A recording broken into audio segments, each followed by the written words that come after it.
from Manchester, New Hampshire.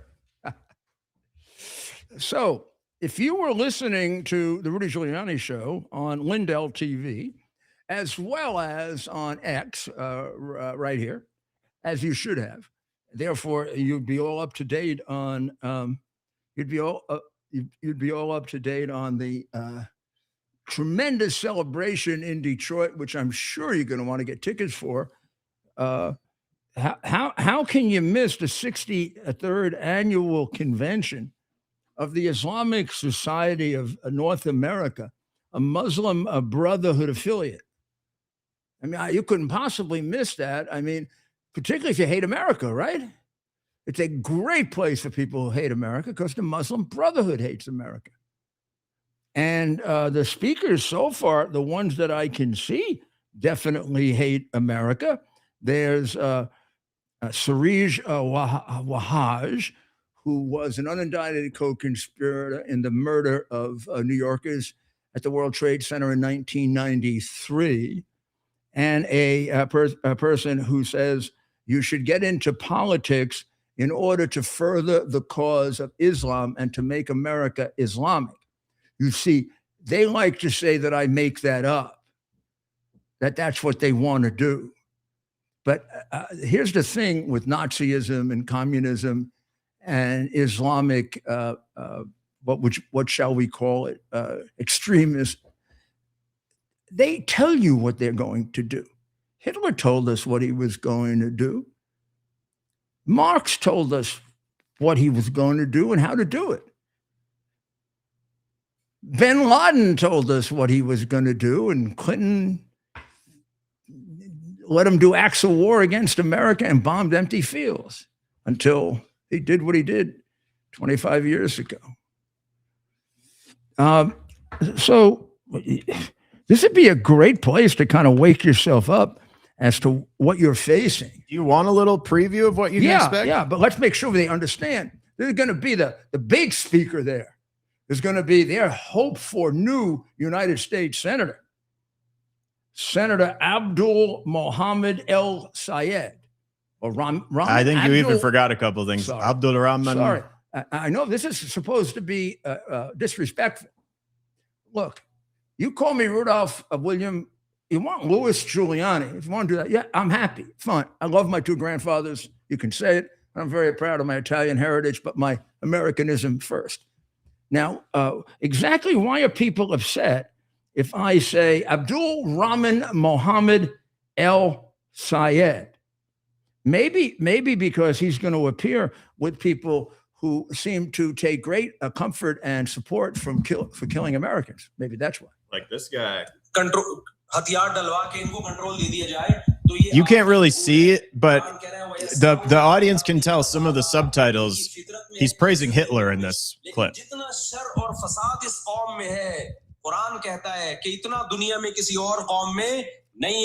So that's a little preview, and it wasn't. I mean, I didn't necessarily know it was going to be in Arabic. Surprising, say all the dumb Gen Zers. I think that you missed How could he be praising Hitler? Hey, dumb Gen Zers who don't read history, who don't read really. Hitler was an ally of the Grand Mufti of Palestine, who was the Ayatollah of his day. Not only were they pals, they used to vacation. I didn't know that Ayatollahs vacation. He used to vacation with Hitler. Who the hell knew what they did together? The entire Arab world that now, or the group that wants to wipe out the Jews, have held this notion, gee, maybe they gave it to the Nazis. They've been doing it for 1,600 years. What else? We got a few more of them.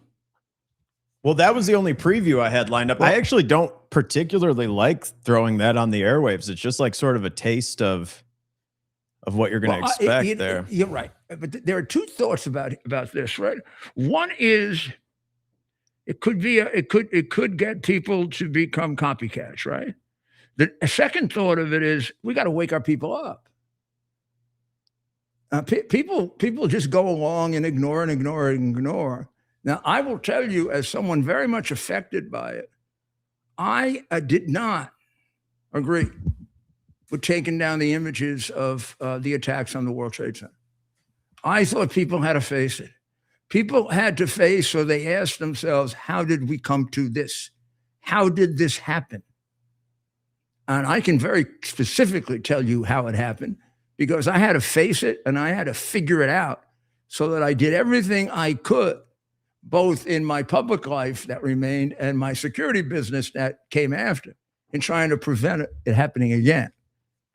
If you don't figure out who your enemy is, or let me make it even clearer, if you don't have the courage to name your enemy, as Obama didn't, they're going to beat you. So they're now, they were pressing at the gates. Both the communists and the Muslim extremists have now come through the gates. They have elected enough people in significant places, so they're making inroads. And then they have a lot more up for grabs. Now, this doesn't mean a takeover of America yet, but the Nazi Party didn't take over Germany in one day. It took 10 years. But solid progress, a little at a time. They're on schedule. May even be ahead of schedule. And they have more, they have a bigger bench. They just had Hitler, and then he developed these others. But Syed and Mondani and AOC and the one who's married to her brother and that whole group. Ilan, are you just naming like socialist Islamist, right? Yeah. We can keep going. Yeah, Ilhan Omar married to her brother. Who else? Well, Rashida Tlaib. The one with the big fat face from Michigan. Tlaib. Yeah, Tlaib. Yeah, that's the one they're keeping off television now because children are having nightmares about it. Oh yeah. Well, no, those guys, they're having a fun time this primary season. They're enjoying life. They're winning Democrat primaries across the board. You know, they're winning primaries, and in a way, that's a little ahead of schedule. Some of the showings they've made in primaries were scary. You think about the crazy one that we defeated, the one who's against Thanksgiving. Oh yeah, but see, and even in those cases, it's situations where there's other electoral considerations and other factors that go into it, right? Oh, there were just too many socialists in the race, so then a moderate one, right? And she sort of went off course with the Thanksgiving thing. Yeah, come on. You hate puppies? You hate Mackinac Island and football? No, wait. There's a thing about and I don't want to insult him. I want to get his name exactly correct.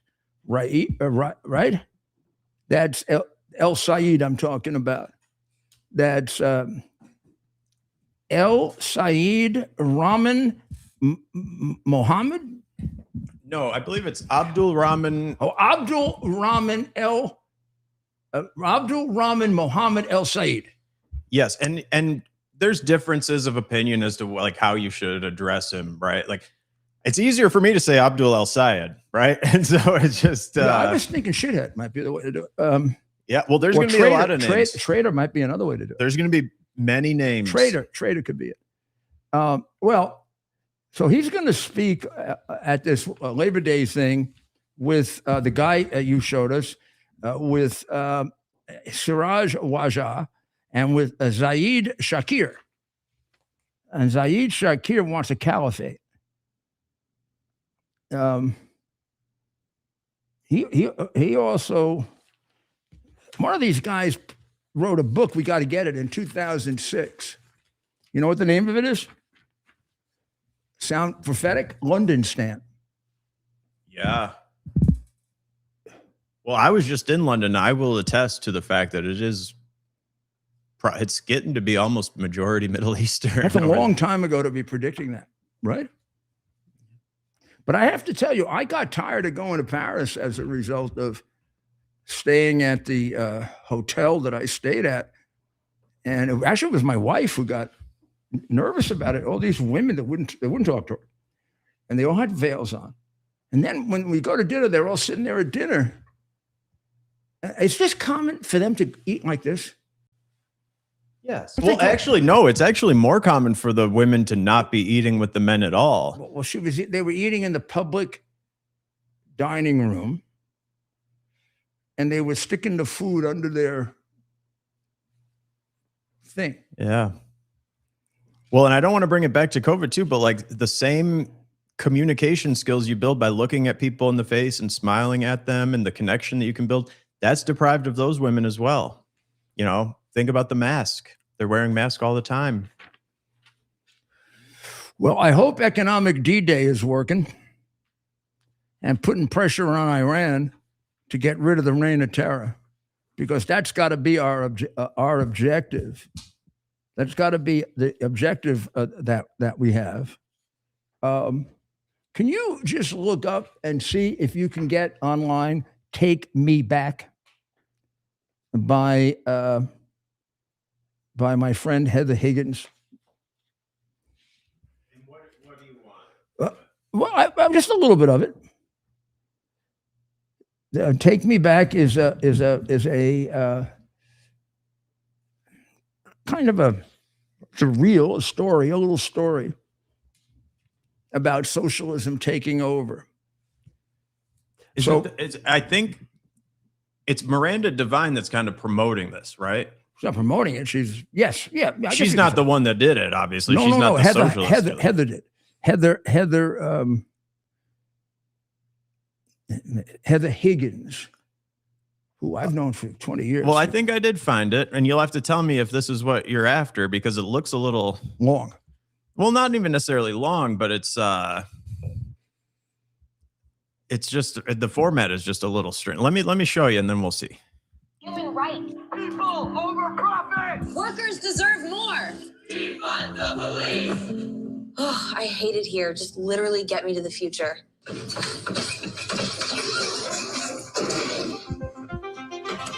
I'll take you. Let's go. Seriously? Buckle up and get ready to see the future you've been waiting for. Oh my God, I'm so excited. Where are we? Your hometown. 2050. Future. Housing's guaranteed now. Everyone gets a home of their own. Wait, everyone gets free housing from the government? Ooh, can mine be near the beach or have a pool? Maybe, but probably not. Beach property is very rare, so you'll probably be assigned one of these. Oh, but I don't want to live here. Well, you don't have a choice. Can you believe it? The future finally has zero waste. Incredible. Can I please have an iced oat milk latte? Did you bring your own mug? No mug, no service. Oh, okay.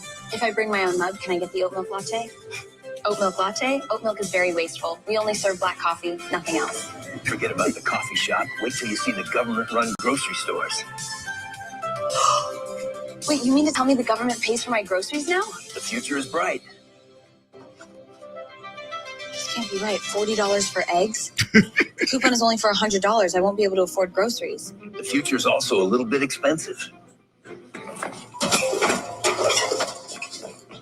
Oh my gosh, someone called the police. What do you mean police? There's no police anymore. Have some compassion. She's probably having a hard time. I think I have to get out of here. No problem. It's a perfect time to show you the public transit. It's all free now. Oh, that's good. Wait, why isn't anyone driving them? Workers deserve more, so the drivers don't actually show up usually. But they're nice trains to hang out in. I don't think I'm feeling so good. You'll be happy to know that healthcare is totally free now for everyone. Oh, thank goodness. Oh, you came at the right time. The wait for an appointment is only 72 days. Wait, are you serious? Well, if it's an emergency, it's only a 2-week wait. I need to go home. You need to take me home, please, right now. But Maya, this is the future you wanted. Isn't it wonderful? Take me back! Well, reminds you of, let's say, Christmas Carol, or maybe It's a Wonderful Life, except it isn't a wonderful life. Is it real? Of course it is. Just think of all those things it illustrates, and why it has failed so often. Everybody can have everything they want, but they can't. So that immediately, that limits have to be put on that. Everyone gets paid the same, but how much is that? Somebody has to decide that. Everybody gets free health care, but there aren't enough doctors to comply with that immediately. So you get put on a list. 10 years ago, the Supreme Court of Canada said health care in Canada amounts to being on a list. That's by a Canadian. You go on and on and on and on. And what you saw there is what our ignorant young people don't know, because that what you saw there is the culmination of, and socialism is communism, and communism is socialism. Socialism is the economic system of communism.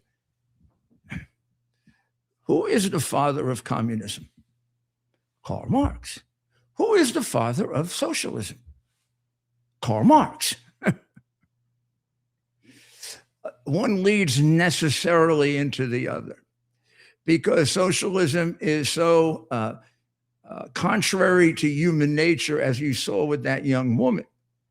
And authority has to enforce it. And then eventually with violence. Otherwise, people won't comply with it. And that's why you have Venezuela, and that's why you have Cuba, and that's why the Soviet Union fell apart. And that's why, and that's why, and that's why. Now, why do our young people not know that? Because our young people never got an education. That educational system was taken over from bottom to top by the communists a long time ago. And now the Islamics are moving in to take over their section of things.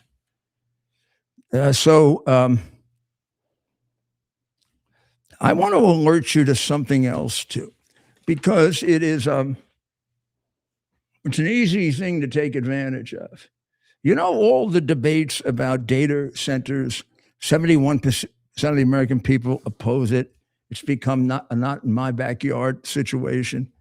First, let me give you an exception, and then let me give you something of grave import. Lavish Virginia County, that's home to hundreds of data centers, is raking in billions of dollars off server farms. They've gotten so far 30% reduction in property taxes. Loudoun County is home to roughly 250 data centers, including Amazon, Microsoft, and Google. There's a tax on computer equipment. They're making a fortune on that tax. They've had a 40, the land where the centers sit on is expected to generate $1.3 billion in taxes next year, which is a 40% increase of the total tax revenue for the county.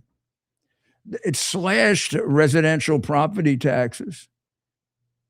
It's slashed taxes for schools. It's led to the building of a recreation center with multiple pools. A $22 million conversion of former President James Monroe Estate into a park. Expansion of fire and emergency. The success has made Loudoun a model across the nation, with officials in Pennsylvania, West Virginia, and Delaware touring the so-called Data Center Alley for a peek at the county's method of doing it. Now, the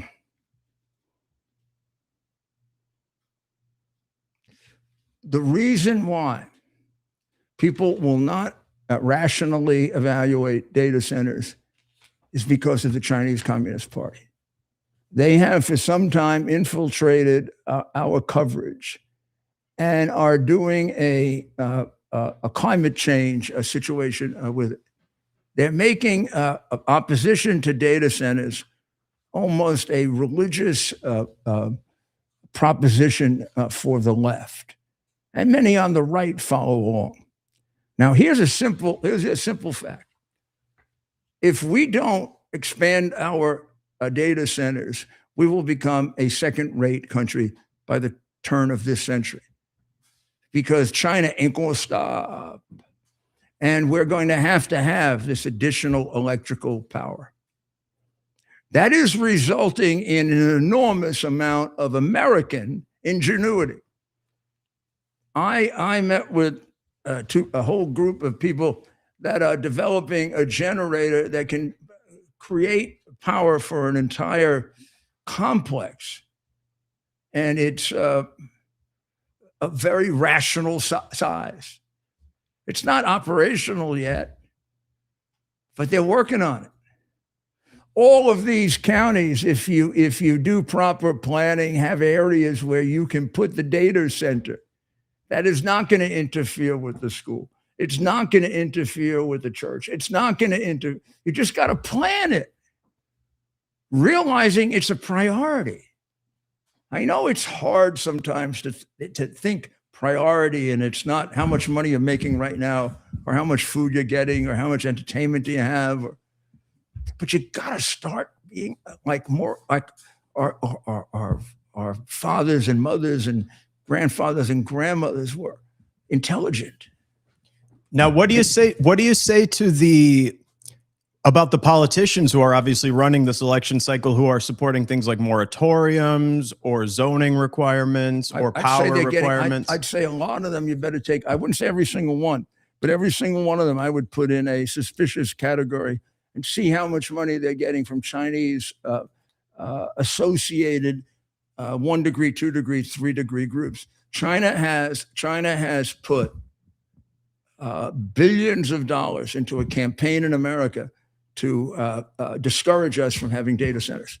Well, and this is where we might diverge a little bit, because I'm on the ground, on the campaign trail with a lot of these people who are facing significant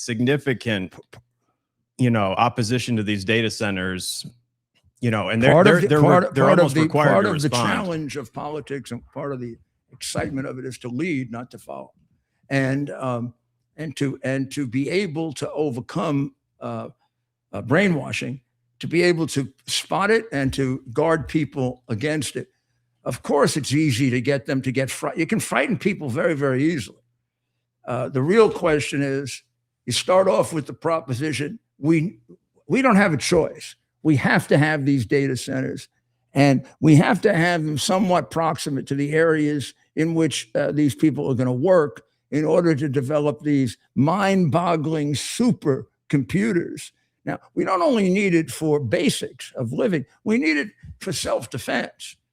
There are any number of articles in the military magazine saying the winner of the military contest will not be the country with the most weapons, but the country with the most advanced AI and computer and quantum computing, because it'll be able to cancel any weapon anywhere.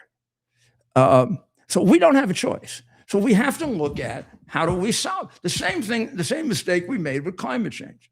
Instead of fighting over climate change, the climate's going to change, which turned out it didn't change anywhere near they said. But even assuming that, the thing to have done is to make the changes that adapt, as we have done for numerous millennia. Make the changes that are within our control that we can make, as opposed to the changes that were completely imaginary. This is a big universe. You really think we can change what happens with the weather and the? Do you really think so? Did you ever look at it? Well, and you can try to block out the sun, but it's just a lot easier to just put on sunglasses, Yeah. So you don't need to cut off your arm. You can try to make it cooler. but it might actually be better to have air conditioning like they don't have in Europe, and then people don't die. You can deal with the change in the way water flows. We've done it for eternity. You just build dams, more and better ones. The amount of money it would cost at the biggest exaggeration of climate change to make the adjustment so that it would be safe was about 10% of the amount of money we wasted. Of course, that was much of it stolen money. The Chinese are doing the same thing with these data centers. We can't let them do it. We can't let them do it. We just have to stand up to them, and we have to build these data centers. You find that in the Republican states, the Republican governors are standing up to it. They're doing things to ameliorate it by saying, like, if you're a business and you're going to require more than the average amount of electricity, you have to provide your power. You can't expect the grid to supply. You're going to have to contribute to the grid the power that you need. How do you feel about that? I think that's a very good idea. There you go. Okay, so some of these restrictions you can be on board with, right? Yeah. Water, quality of life issues. But what I'm saying is, instead of fighting the inevitable, it's like saying, don't try to control what you can't control. Control what you can, and you're going to have a hell of a good life. Exactly. Yeah. And so, but just to be fair, like, I'm not going to live by one of these data centers. You don't have to live by one. Yeah. Just fly over America sometime. I don't know how much of our land is occupied. Maybe 10%, maybe 20.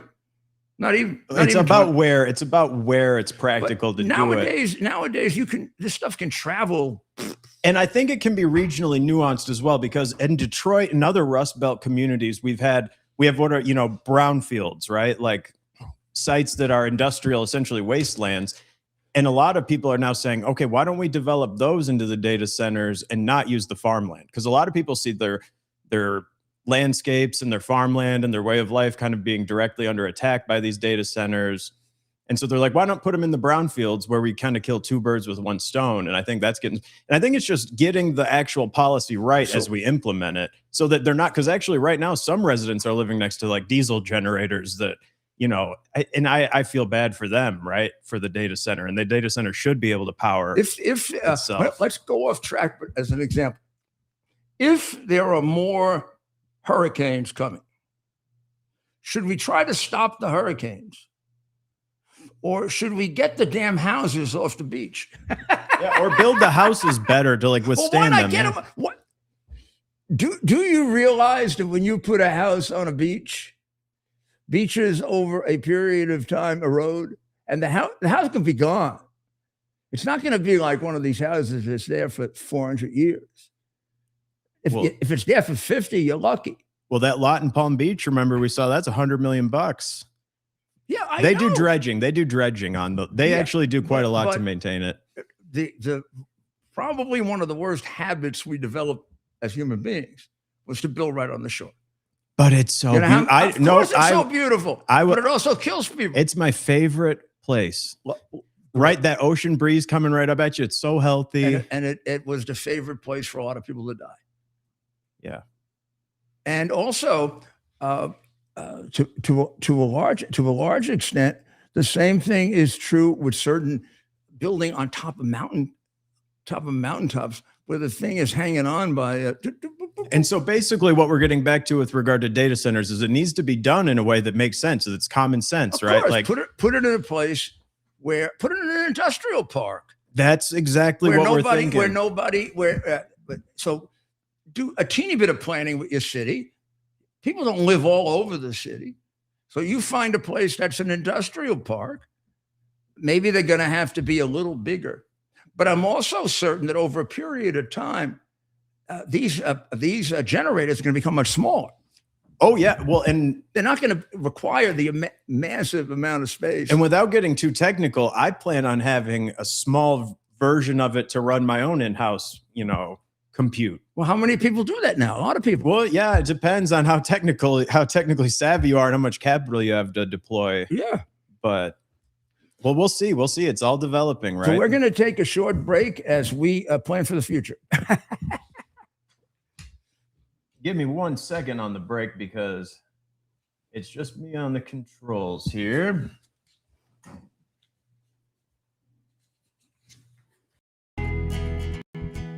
Here we are, pretty much at the beginning of the process here at this pristine, I call it a laboratory. It's not like a factory, it's like a hospital.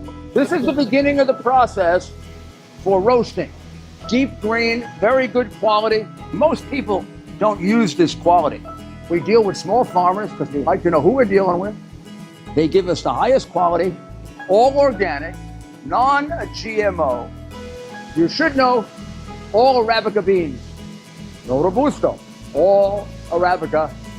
They're going to go into the roaster and it'll get roasted for about 20 minutes or so.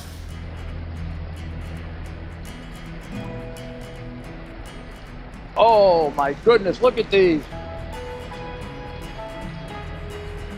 My goodness.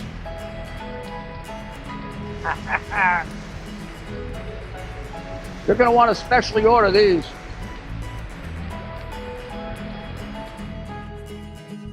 This is what goes into Rudy's Coffee. U.S. Army Major Scott Smiley paid a high price serving our nation. Scott was leading his platoon in Iraq when a blast sent shrapnel through his eyes, leaving him blind and temporarily paralyzed. Scott would become the first blind active duty military officer before medically retiring years later.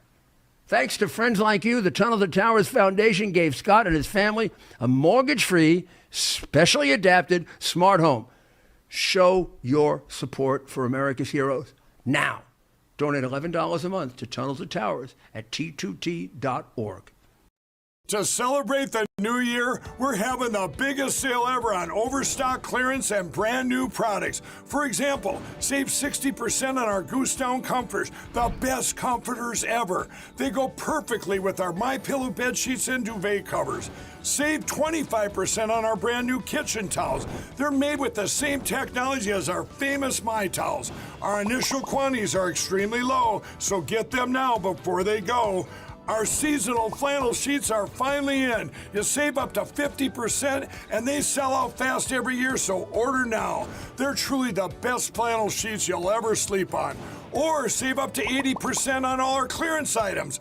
And this is where it gets even better. For a limited time, your entire order ships absolutely free. So go to MyPillow.com or call the number on your screen. Use that promo code to get deep discounts on all MyPillow products. And for a limited time, your order ships absolutely free.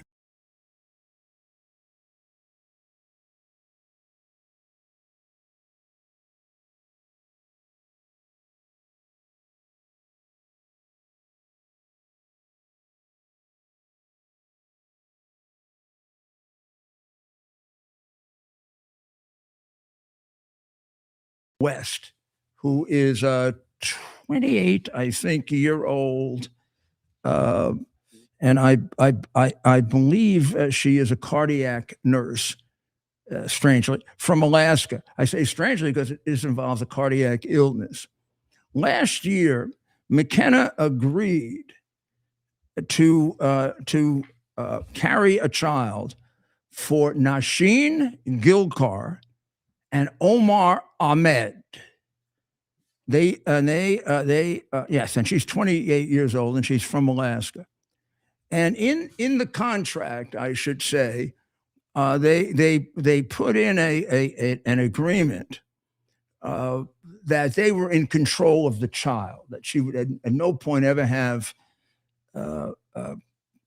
custody of the child, nor could she make health decisions about the child. Well, who knows how much McKenna paid attention to that or not, or even them, because these things you don't pay attention to until some tragedy happens. And that is exactly what happened. At around 20 weeks pregnant, at about 20 weeks pregnant, the child had a routine ultrasound. And the ultrasound revealed a hypoplastic left heart syndrome, a serious but treatable congenital heart defect. You treat it with a staged repair, and you begin treating it right after birth with I guess it's a procedure rather than an operation, what's called the Norwood procedure, to try to repair that part of the heart. And then 2 more surgeries as the heart continues to develop. And the surgery gives the child a very high chance of living and a reasonably high chance of living a full life. And she was, as a nurse, very aware of this. Without consulting with her, without discussing with her, without anything, they ordered her to abort the child at 20 weeks. Maybe by the time they did it, time keeps going by, right? Because you do all these treatments, we're at 22, 24 weeks. At that point, I don't know, let's talk like real human beings instead of political jackasses. You have a baby. At that point, you have a human being in the womb. And indeed, in most states, if you kill that woman, it'd be a double homicide. She refused to have the abortion, and she took herself to Texas. That would protect her. And now the baby's born, and I think she's already had the Norwood procedure that turned out excellent. The baby was born on August 12th. He's already had his first surgery. She's never seen the child. She's not allowed to see the child.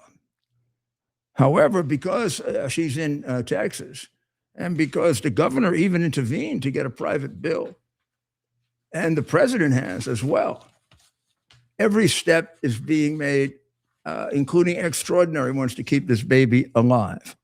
And it looks like he's gotten through the first of the 2 of the 3 procedures. So, Mayor, I have a video of the woman when she was pregnant, kind of describing a little bit of it. Please If you'd do like it. to We'll play get an that. idea of what kind of person she is. You always. And I haven't watched this yet, so this will be my first time. But And do we have any video from the parents who want the kid killed? Nasheen Gilkar and Omar Ahmed. Well, if they're smart, probably not. But let's hear from this woman. This is before, obviously. I had the abortion scheduled in Seattle. Originally, I would have been 22 weeks at the time of this one. But I was having a really hard time finding somebody so last minute who could fly to Seattle with me. And so I rescheduled for a week later. I pushed it out. And at this point, it's the first week of May. And that just to allow myself more time to find a friend, a support person who could be there with me. And so I was originally supposed to fly out on a Tuesday, but now that I rescheduled, I had been at work, and my older brother had texted me during the day and just said, "Hey, give me a call when you get off." We're back with you Well, now. the baby is named Gabriel, so let's give it a name. The I don't know how to describe them. She's got to be the birth mother, right? Yes. Now, but she has no genetic connection to the child, but she gave birth to the child. But you have a connection. You were Well, connected. You were literally connected to the child. This is mind-boggling, and it's all because we play with nature this way. This is what happens when you play with God's plan for life. In contract for life, like that. Yeah, contract to kill a baby. So the baby was 5 to 6 months in the womb when the family first ordered her to kill it. Yeah. So between 5 and 6 months, the baby can survive. I have a good friend who has a daughter who's now 35 years old that was a preemie at 5 months and a couple of days.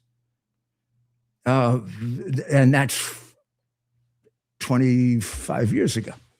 I don't even like using that as a line though, right? Like whether the baby can survive or not, right? Like, because really the baby can't survive. People have different views of abortion that go from, they're opposed to abortion in all situations. From the moment of conception, abortion's murder. Then there are people who, and this, in fact, this gets very confusing because this was the law in England for some time. Early term abortion was a considerably less serious crime than late term abortion. And for a while under English law, the King's Law, abortion, early term was a minor crime. Abortion late term was homicide. So there's a lot of confusion and a lot of differences of opinion. And religion comes into it also. So people are going to have different views of this. I don't think when you get into 5 months, however, there is any difference of opinion that this is a human being. Now, I can tell you my view is the moment it's inseminated, it's a human being. What's the difference between life and potential life? Well, and I can find you people who would just like, what about partial birth abortion that was being pushed in like a lot of the bluer states, right? And like literally post birth abortion in some cases, if you know, if the child you is had born. the governor of Virginia who's out of office now, but basically endorsing post Exactly. abortion. So I can find you opinions that are even crazier, Worse. right? But so here's where I'm confused in reading, and therefore we're going to call up and we're going to ask. I think Miss McKenna or Miss West, McKenna West, would be willing to take a question or two. Do they want her to kill the baby now? Well, They wanted the baby at 5 and 6 months. They wanted the baby killed. I don't know if that existed right up until the August 12th date of birth or not. But where she was in Texas, that would have been a crime. You can't kill a baby at 8 and 9 months in Texas. well, You and can in Minnesota. let's remember too, this is a child, this is a person we're talking about, and this is not private for them, right? And how are you going to live? How are you going to live with those parents after learning about this for the first time as a human Isn't that being? nice? You get to be about, I don't know, 15 years old. And mommy, Nasheen and Omar come to you and say, "Hey, sweetheart," they have a different name for her. They have a different name. They have a different. They call her Ruin, and otherwise she has two names. Gabriel is the name of the birth mother, and Ruin is the name of the parents. Wait, is this a son or What? a daughter? Which one is this? It's a son. Son, yes. Okay. So now Nasheen and Omar come to her at 15 and say, "Ruin, we got to tell you something, because as you're getting older now, you'll read it in the newspapers. We've changed our minds, but there was a point at which we wanted to kill you. What? Exactly. My goodness. I'm I praying don't for want that those kid. parents. I am praying for that kid, I man. don't want those parents. And Now, hopefully the attention will. This is the circle we have gotten ourselves into with this whole abortion crap. This is murder. Do you know that the earliest Christian document, pre-Bible, pre-New Testament, pre-epistles of Paul or Peter,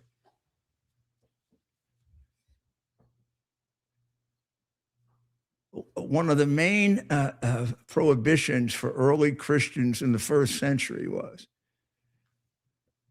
an explication of the Ten Commandments, which says, "Thou shalt not abort a child at any stage or at any time, nor shall one participate in it."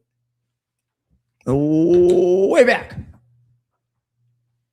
Unless you're Abraham. In one very specific situation in which that, that wasn't abortion, that was murder. Yeah. That was straight out and out murder. Chop the kid's head off because God said so. Woo, that's a strange one. But we don't have to explain that one today. I really am confused now. What does a court do in a situation like this? Gilkar and Ahmed, or Nasheen and Omar, it's their baby, right?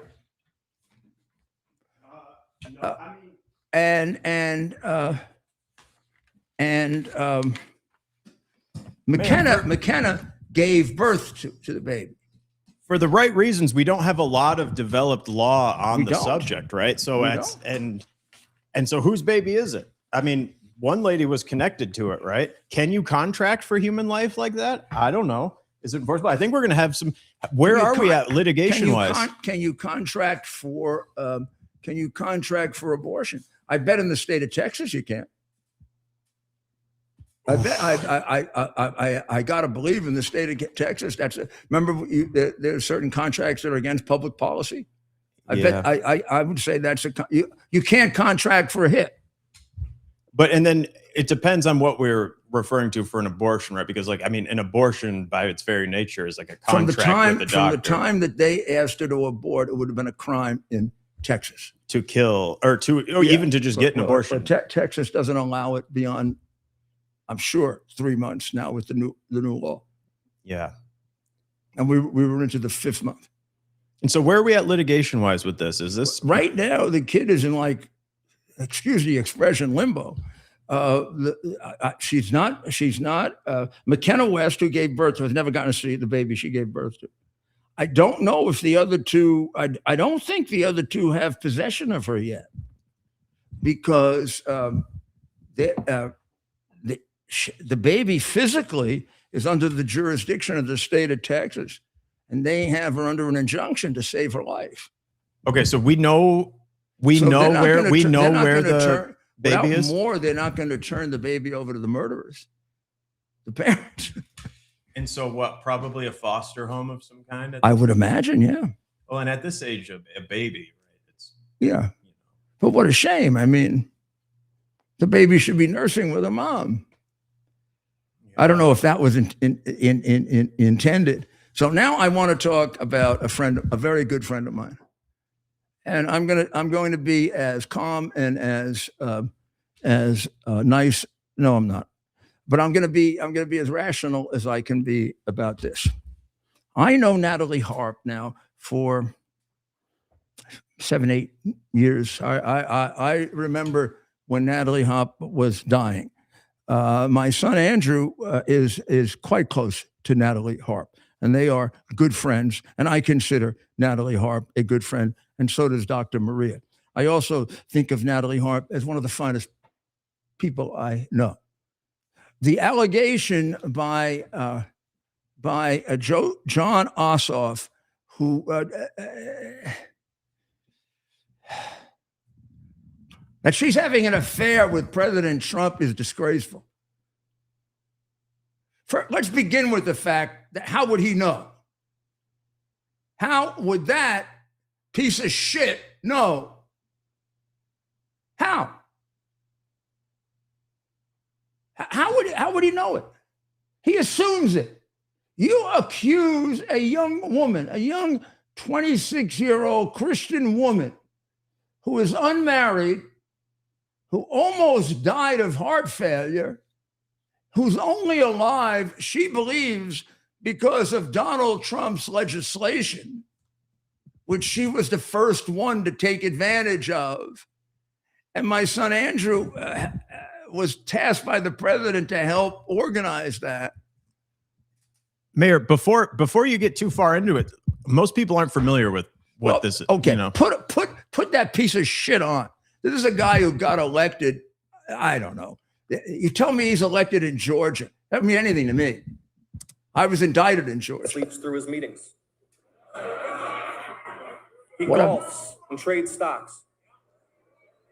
See, he doesn't want to do the job. He wants to build his ballroom and travel with Natalie on their apparently defenseless flying palace gifted by the Emir of Qatar.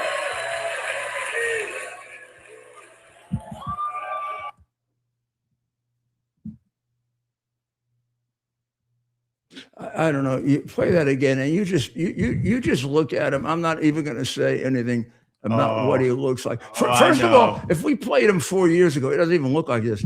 This is a guy who even Democrats say took lessons to try to imitate Barack Obama. Oh, you can hear it. I don't know, not necessarily in this clip, but you can usually hear it with Ossoff. Let's go ahead and give it. Actually, he talks better than Obama. He doesn't do as many The president sleeps through his meetings. He golfs and trades stocks. See, he doesn't want to do the job. He wants to build his ballroom and travel with Natalie on their apparently defenseless flying palace gifted by the Emir of Qatar.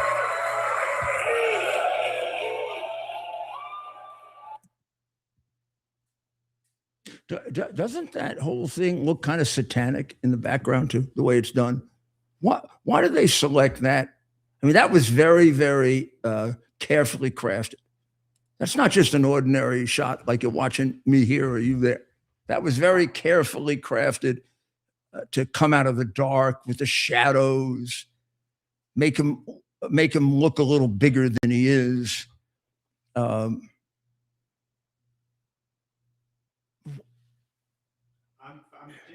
digging for Why? Let's begin with the fact that why would you make an allegation like that if you don't know? Don't you have to be a really miserable liar? There's no way in the world. First of all, it's not, I can guarantee you, knowing both of them, I can guarantee you knowing her friends and the whole situation and my son's knowledge of her, it is not happening. She loves the president the way I love the president, because the president was very good to me and my family in personal ways that go beyond scumbag politics. And Mayor, you asked what kind of person does this? She is an extraordinarily loving, good person, a beautiful Christian. Well, and let's what don't he's forget. doing, senator or no senator, is he is not a man. He is not a man. Now, I'm asking you to contemplate in your intelligent minds. He makes a charge like that. That's a serious charge against that young girl. How, in the name of heaven, can he know it's true? Show me the basis for that, shithead. Well, and you asked what type of She person should does this? sue him. It's a political operative. Let's not forget Ossoff's background here. He's a creature of Capitol Hill and a creature of some of the shadiest political operations and operatives, perhaps in our human history. And that is kind of how he was propelled to stardom. And he's emulating Obama. And that's his culture that he comes from. And that culture is one that just totally makes up baseless lies about people for political gain. You actually just have to give him a spreadsheet and say, this will help you. Boom, he'll do it. No sort of moral qualm. I don't think we've taken a break in this show. We have, but we can do another one. Oh, okay. I don't really. Yeah, okay. Let's take another one. Just because I want to find something. Give me just 1 second. Here we are, pretty much at the beginning of the process here at this pristine, I call it a laboratory. It's not like a factory, it's like a hospital. This is the beginning of the process for roasting. Deep grain, very good quality. Most people don't use this quality. We deal with small farmers because they like to know who we're dealing with. They give us the highest quality, all organic, non-GMO. You should know all Arabica beans, no Robusto, all Arabica. They're going to go into the roaster and it'll get roasted for about 20 minutes or so.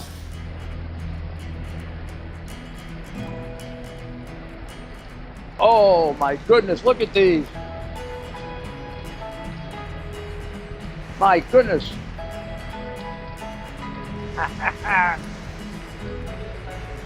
You're going to want to specially order these.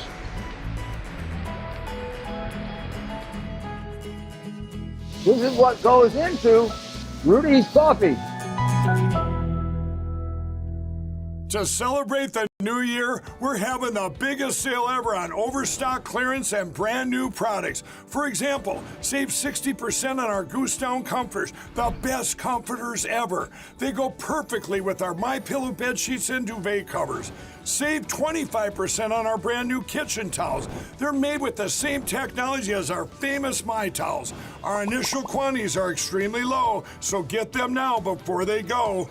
Our seasonal flannel sheets are finally in. You save up to 50% and they sell out fast every year, so order now. They're truly the best flannel sheets you'll ever sleep on.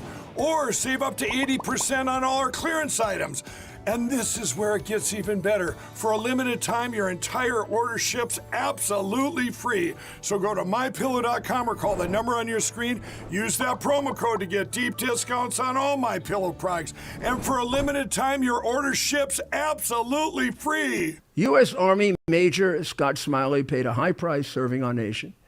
Scott was leading his platoon in Iraq when a blast sent shrapnel through his eyes, leaving him blind and temporarily paralyzed. Scott would become the first blind active duty military officer before medically retiring years later. Thanks to friends like you, the Tunnel to Towers Foundation gave Scott and his family a mortgage-free, specially adapted smart home. Show your support for America's heroes now. Donate $11 a month to Tunnel to Towers at T2T.org. To celebrate the new year, we're having the biggest sale ever on overstock clearance and brand new products. For example, save 60% on our Goose Down comforters, the best comforters ever. They go perfectly with our MyPillow bed sheets and duvet covers. Save 25% on our brand new kitchen towels. They're made with the same technology as our famous My Towels. Our initial quantities are extremely low, so get them now before they go. Our seasonal flannel sheets are finally in. You save up to 50% and they sell out fast every year, so order now. They're truly the best flannel sheets you'll ever sleep on. Or save up to 80% on all our clearance items. And this is where it gets even better. For a limited time, your entire order ships absolutely free. So go to mypillow.com or call the number on your screen. Use that promo code to get deep discounts on all MyPillow products. And for a limited time, your order ships absolutely free. You're back. Well, we're gonna dig in a little more to this skinny little shit who somehow has made himself bigger. Here, I look at his pictures here. He looks like a skinny little jerk. His background is the worst possible background you could have for honesty, integrity, and decency. He worked in Congress. From 2007 to 2012, he worked for Congressman Hank Johnson. I don't know Congressman Hank Johnson. Does Hank Johnson come from Georgia? Yes. Strike one. And another. But see, the thing is they're not like the crazy. That was when like you could still be a Democrat in Georgia and not be like absolutely like a nutcase, right? like Southern Democrats And used to at least be. Then he served in that very honorable profession now called investigative journalism, which means you can do anything. Like Mandani and Mohammed Saeed and all these other. Well, let me actually give you a little more detail on that. His family, he would produce documentaries, and guess who financed the documentaries? Who? Well, of course, the family. Oh, the family, sure. Yeah. Just like the guy up like Platner, who used to sell. Didn't he sell? What did he sell? Fish. Yeah, To the one family customer, grocery store. customer, right? Yeah, it's a family grocery store. Yep. Where do they find these ne'er-do-wells? But here's the point, and I want you to concentrate on this the way a lawyer does and the way Socrates used to with his young students, because this is a point of logic. How would he know if anything untoward was happening between Donald Trump and that young lady? He would not. He has no witnesses. He has no photographs. He has nothing. So the innuendo that he is creating, and innuendo would be a court fight, but innuendo can be libelous. It depends on how clear the innuendo is. And so that would be a jury would have to decide that. I mean, was he suggesting that they were having sexual relations, or wasn't he? That's what the jury trial is going to be about. I'll try the case for her. I'll try it in Georgia, as long as we're not in Atlanta, which is it more crooked than New York? Possible. Is the Democratic Party in Georgia as crooked as the Democratic Party in New York? You're damn well. Well, they're crooked in their own unique ways, right? Some of them are more crooked in some ways, and some of them he are. He doesn't need money. He's just completely dishonest intellectually. Well, let me give and you morally. Let me give you one. He's morally dishonest. Let me just give you something good for Ossoff here. Ready? John Ossoff said you'd rather travel with your aide, Natalie Harp, and build the ballroom than do your job as president. What is your response to John Ossoff? You mean Pee Wee Herman? No, I would much rather do other things. Yeah, Pee Wee Herman. Didn't Pee Wee Herman eventually go to jail for underage sex? Oh, I don't know. He kind of looks like it. Yeah, he got caught in a movie theater with a kid, and then he went to jail for child pornography. Well, he looked funny, you know. So now they're going to say that's what the president was suggesting with Pee Wee Herman, but I'm not sure the president knows that. I didn't. I honestly, now when you said it, I kind of remembered, right? Yeah, but it's absolutely true here. At first, I just kind of think like nice. I never liked nice ties. I got to tell you, Pee Wee Herman was a creature of my childhood, right? And I always considered him a little creep. Yeah, Pee Wee Herman was a guy. He was in the days in which I used to do a fair amount of street fighting. He was the kind of guy you'd like to punch around. Oh. So look, they're going to hide it. They hide it. They hide it. They hide it. What are you hiding? What's the problem? They hide it. What are we after? I will help you. Oh my God, they're going to hide. They're going to hide. You can get through Wikipedia and find it very hard to find that the guy was a pervert. Okay, before we get too far ahead of ourselves, right? Are we sure, right? If we're not just like, calling some guy a pervert who wasn't, right? I think he was. Why do you question my memory? Well, because I don't want to call. What if this guy's just a nice guy? 81 years old is the best memory in America. What if he's just a nice guy? Pee Wee Herman's downfall. You got to go dig now. Well, lucky him. Holy smokes! I wish Pee Wee Herman's downfall was triggered by his July 26, 1991 arrest for indecent exposure at an adult theater in Sarasota, Florida. This shocking event abruptly shattered his wholesome, child-friendly public image as a beloved Saturday morning television icon, and led to. It reminds me of the guy who was on the call masturbating. Well, see, that's when you learn how to transition, right? If you're Pee Wee Herman, You know, kids, not my thing anymore. Now we're going into the people who frequent adult theater market, right? Know your audience. And if he would have just grew with that audience, it might have been better. You got to go dig a little more. Okay, we'll dig in. We'll save it for later. We have a few other things that we need to get to. All of this is left out of the time. I want to show you how fraudulent Wikipedia is. 2002. We know that. Rubin faced the second wave when authorities arrested him in Los Angeles and charged him with possession of child pornography. Yeah, he finally pled guilty to an obscenity charge. Well, the deep state/State Department basically took over Wikipedia to, advance their agenda.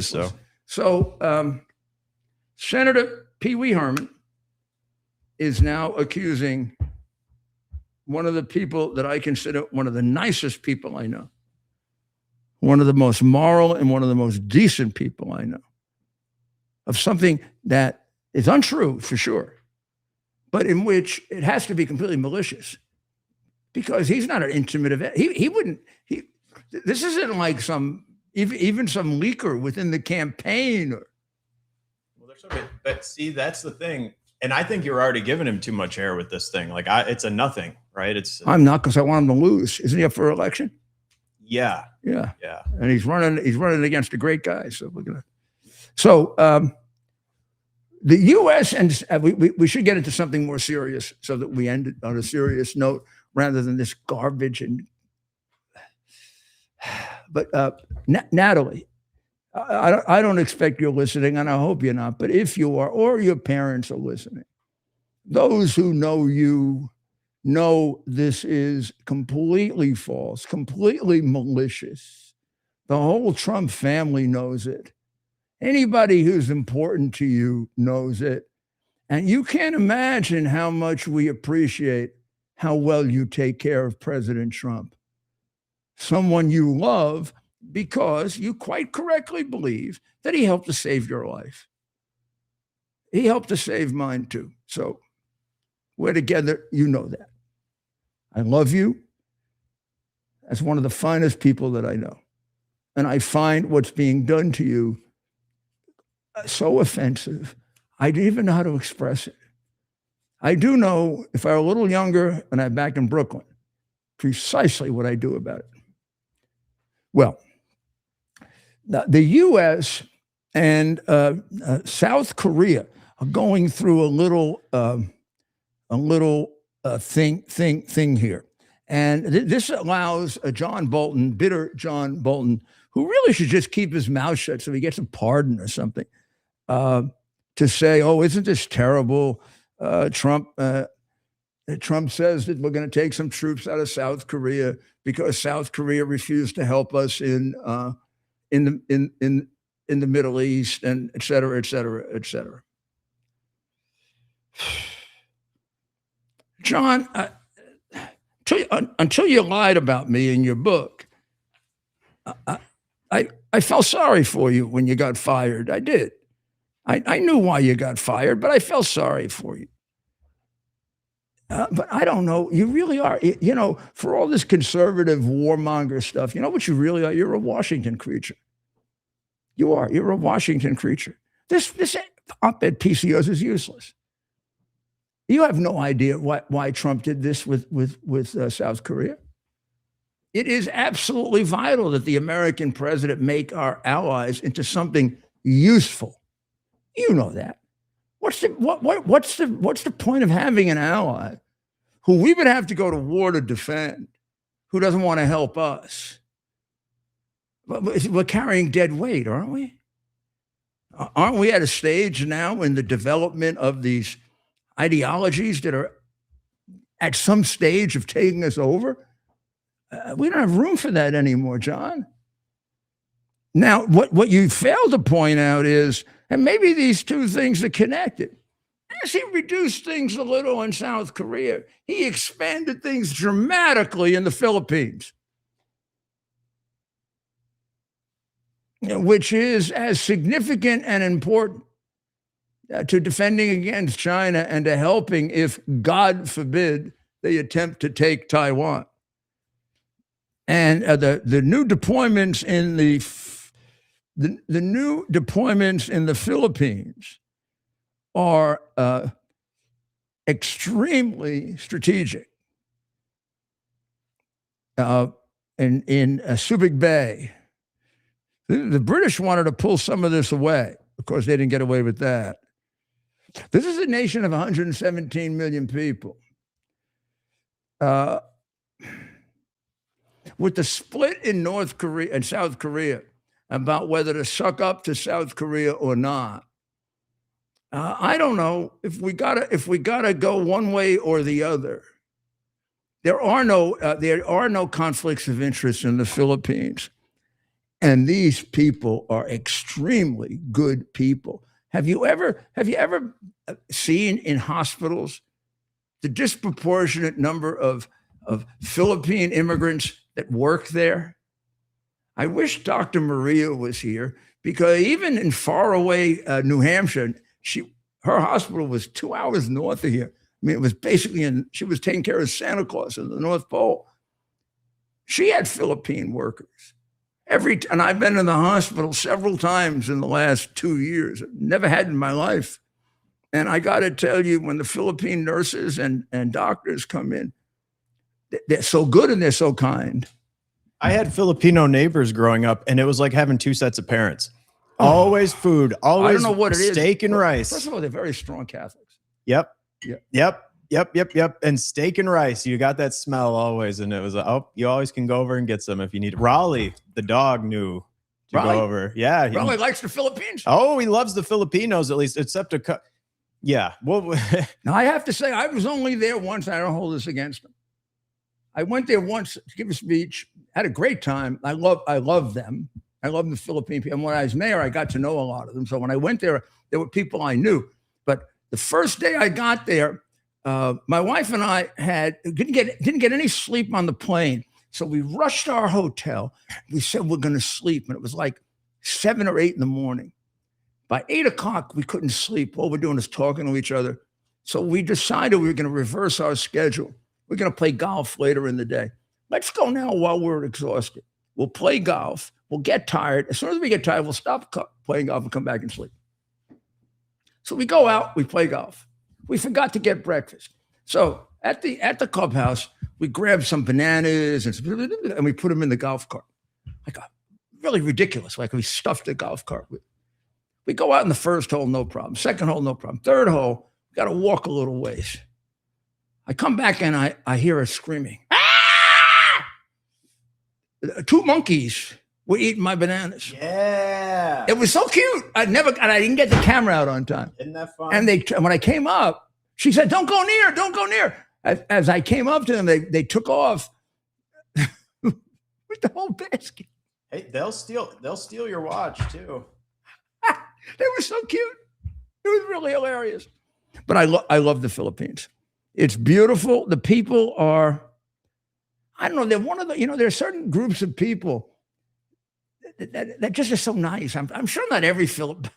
Well, here's the thing, Mayor. So I've never met one that isn't like God's creature. But here's the thing, back to Raleigh and his relationship with the Filipinos. So the neighbors were always good in feeding him, right? But when some would come over from the Philippines to visit, some of them, I think, looked at him like he was more food than a pet in some cases. And so, well, that would be true in China. Yeah. And so sure. I think they can pick up on that. Like, oh, he's looking at me funny. Do they eat dogs in Philippines? Oh, anywhere that there's poverty or different, it's the other side of the world, remember, right? And well, in China, well, first let me read you this one thing so you get an idea of, okay, we're taking a couple out of South Korea, but the value of that geography, we're talking about their peninsula, which is gigantic, by the way.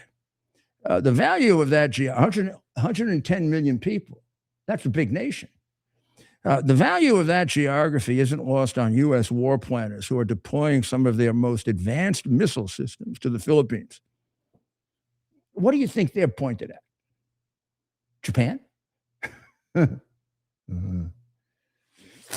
Conducting increasingly complex exercises and upgrading local bases to accommodate U.S. equipment and supplies. The moves are the centerpiece of Washington's strategy to scatter U.S. forces across the Pacific and convince China that it would be too costly to use military force against Taiwan. It's a partnership that is only growing, said Secretary Rubio. That was after a meeting with the president of the Philippines. That is a reliable group of allies. And I will say one other thing, because of the Second World War and General MacArthur and the fact that they're Catholic, they love Americans. There is no hostility. There is no barrier. There is no nothing. Believe it or not, the same thing is true in Japan. And you can thank General Douglas R. MacArthur for that. Here there are cultural ties also. I mean, I think there probably are per capita a lot more Philippine people, first, second, and third generation in America than Japanese, I think. Yeah, well, that's absolutely. In New York, I mean, you wouldn't think of New York as being a big, but there are a lot of Philippines and people in New York. I remember St. Vincent's Hospital. That was a Catholic hospital, albeit a Catholic hospital. That was filled with Philippine nurses and doctors.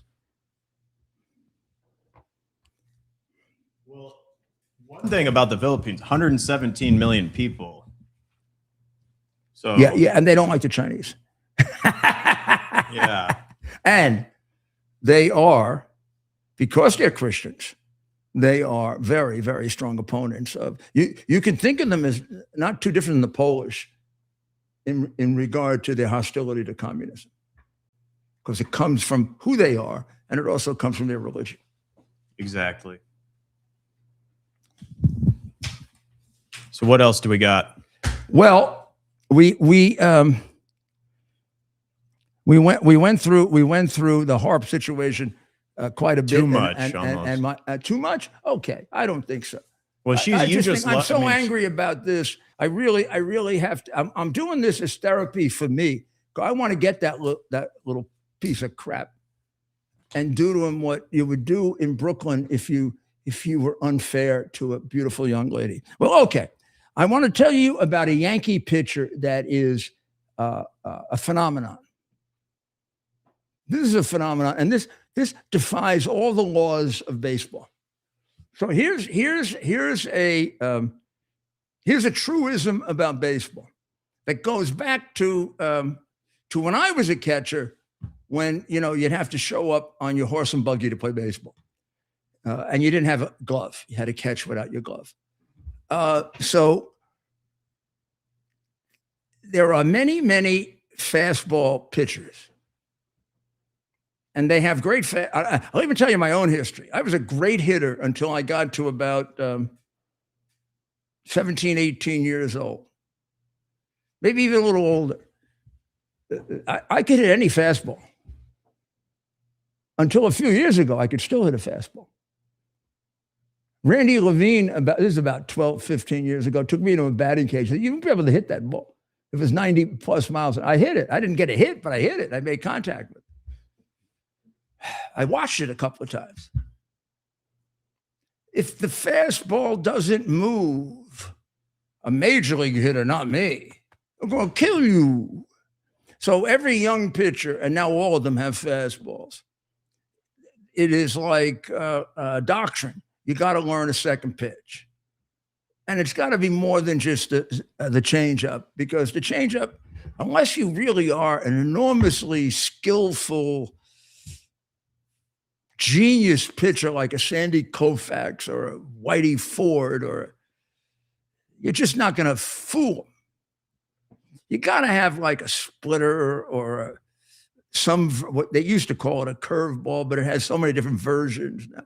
Something where the ball moves, and something that is an effective pitch at a lower speed, so you can get them off both on direction and on timing. Now, I'm saying all this because the leading pitcher in the American League right now, who is the odds-on favorite to be the Cy Young Award winner, and has a earned run average of pretty much below 2. 90% of the time throws fastballs. 90% of the time he throws a fastball. This completely defies accepted wisdom in baseball, that you can't possibly make it by throwing it. When he was in the minor leagues, he had an assortment of pitches. He came up to the major leagues last year toward the end of the season, and he was a star in the playoffs as a rookie. Now, there's a little twist on this, which they don't tell you at the beginning of the article. Nowadays, the average pitcher throws at about 94.8 miles an hour. He throws at about 98 miles an hour. Batters are collectively hitting 262 against fastballs. Against curveballs and sliders, they're hitting only 220. So you can see which is the more important pitch, right? But the fastball is important to set off the curveball. In other words, if you just had a curveball, they could probably sit on it. The 24-year-old Schittler throws at least three, and this is why it's a little unfair, substantially different kinds of fastballs. His traditional four-seamer, about 44% of the time, throwing it faster than just about anybody in the major leagues. He throws it at, pushing the 100-mile-an-hour thing. And that he throws that 44% of the time. Now, like Mariano Rivera, God has given him something that I have to ask him. He probably wouldn't tell me if he does something with the ball to accomplish this. Could just be the natural flight of his ball or his arm motion coming over the top. As that 98, 99 mile an hour fastball comes in, as it's coming at you, it comes up. So yes, it's the typical fastball, but it isn't typical because a lot of these guys throw it and it's just straight. Oh, but it doesn't stop there.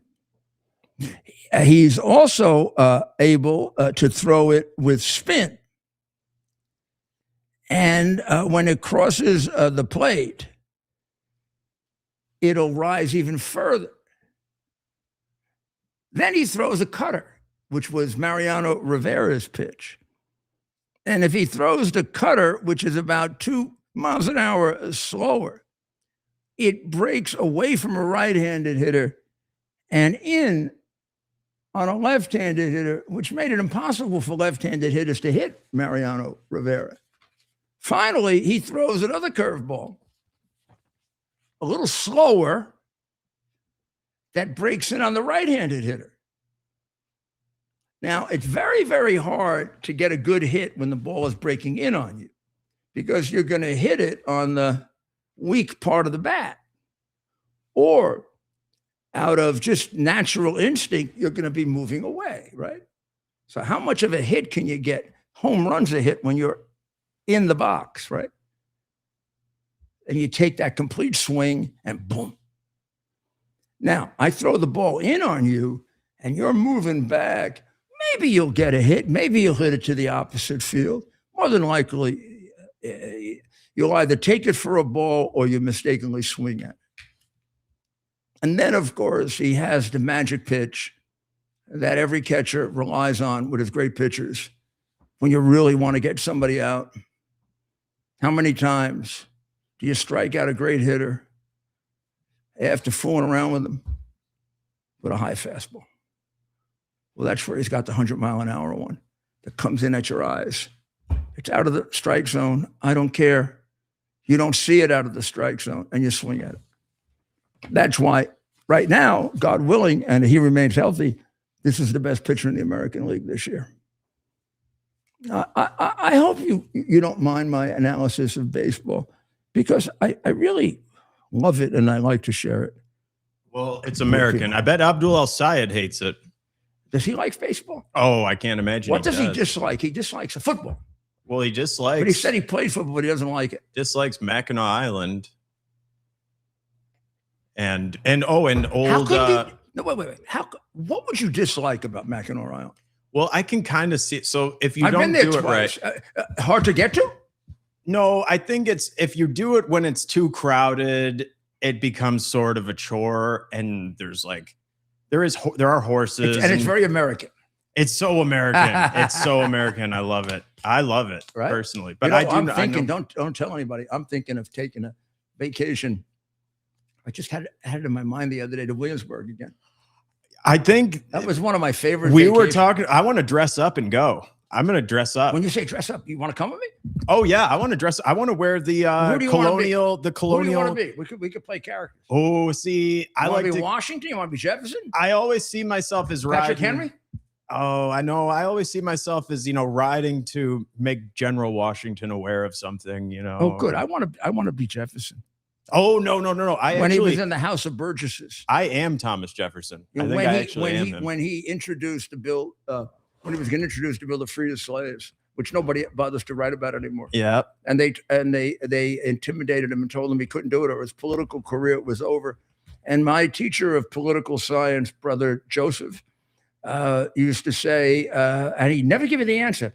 He would say, should he have followed his conscience and submitted it and never been in politics again and not written the Declaration of Independence, or Exactly. and done the Louisiana Purchase and won our first real foreign war against the Barbary pirates, and established the poison pill. See, I see the first words of the Declaration as a poison pill, put in by a brilliant man who knew he was putting a poison pill in. Now, it doesn't take a genius to figure it out because he wrote that. He didn't quite say poison pill, but he basically said, how are you guys going to live with all men are created equal? For how long is that going to last? Exactly. And the concepts of liberty that are He embodied. wanted to free the slaves. The concepts of liberty are present in it, and it is still a stain on our country a little bit. Of course, it's a history stain of on our slavery, country. but- Of course. But how are you gonna? Yep, it's like, how do you reconcile it? It's like liberty's built into the Constitution. But if it's a stain on our country that we had slavery, it's a great blessing for our country that we lost 350,000 men to free black men. Precisely. Not too many others did. I'm trying to think of another country that did that. And nothing embodies like freedom, like Monticello and being able to have a self-sustaining Monticello's farm. is another one that's fascinating to go to. I'm sure Because Abdul-Sayed he and hates it. Franklin were like first-class inventors. Yes. Oh, I love, and you know what? We need to get back to that a little bit because some of those estates are just expertly designed and engineered and taking advantage of the weather and the vistas. We're going to be back with you tomorrow to wrap up the week and get us into next week. I'm going to explain to you some of our plans. Some of our plans for our 1000 show, which is coming up very, very soon. And also, more importantly, our plans for the 9 days before September 11. And because what I want to do is conduct on our show a short but very solemn prayer service, similar to a novena. But I don't want to just make it a novena because I don't want to limit it to just Catholics. I want it to be a prayer service for all Christians, all Jews, all Muslims who have rejected the what do they call it? The Mecca Muhammad, the one who wants to kill Jews and is a pedophile and all that stuff. And people who aren't religious but are still willing to pray. What I want to pray for is the deliverance of America from the attack and attacks that were symbolized very, very much. And I don't know if they started, but certainly were accelerated by the attack on us on September 11. It was not isolated. It's connected to history. and it's connected to our present and to our future. And we want to pray for to God for guidance. And so we recognize it so that we're not afraid to combat it. And that our president have all the strength that he needs to do that. Maybe it'll help us fulfill our pledge never to forget the people who died for us on September 11th, because they were victims of extreme Islamic terrorism that wants to take over our civilization. So with that, pray for the people of Israel and the people of Iran and the people of Ukraine. Pray for President Trump. Help to guide his decision-making. Pray for all of us here in America, because we thank you, God, for what you've given us. And we know we're extraordinarily blessed people. And let us carry that with humility and service to other people. God bless America.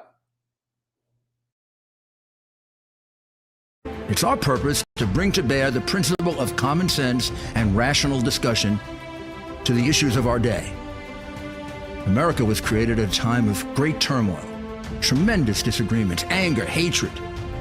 There was a book written in 1776 that guided much of the discipline of thinking that brought to us the discovery of our freedoms, of our God-given freedoms.